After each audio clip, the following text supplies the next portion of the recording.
Assalamu alaikum. I'm Rahmat Ali. I was born in June 1928. I was born in 2000 and I'm 14 years old. I have my mother and my father and one older sister, but I live in a very connected and close family, so we always keep in touch and meet our extended relatives like my cousin, aunts, uncles, and many, many more. Unfortunately, I lost my mother at the age of 2.5. There I grew up with my paternal uncle, who became my foster father.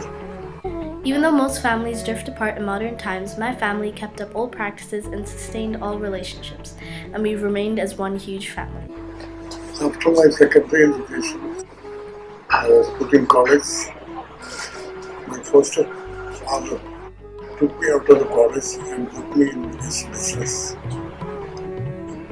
So I had to leave the education for the sake of my parents and the family. I'm currently in high school and I study in an international school. For me, education is one of the priorities in life, and I plan on going far with my academics. Back then though, making an income was a priority, and people like my grandfather never finished school but still inherited an extremely wealthy business. However, I've got lots of other interests, especially my music and my swimming.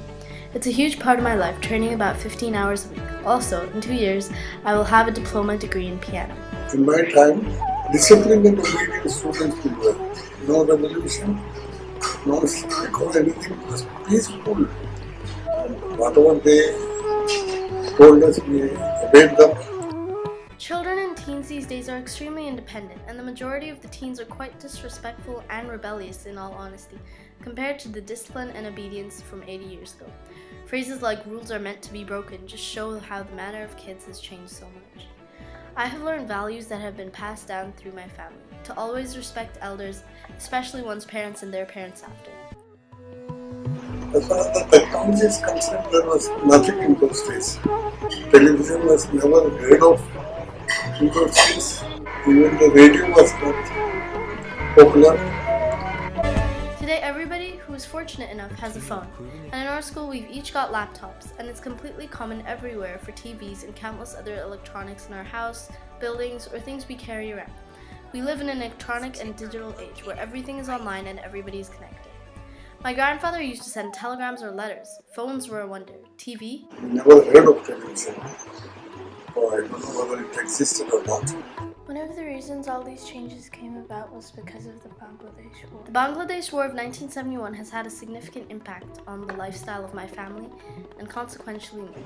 I was actually doing very flourishing business. Unfortunately, that affected the family and myself. When they tried to loot part of my business, and I objected it, they took out a pistol and tried to shoot me.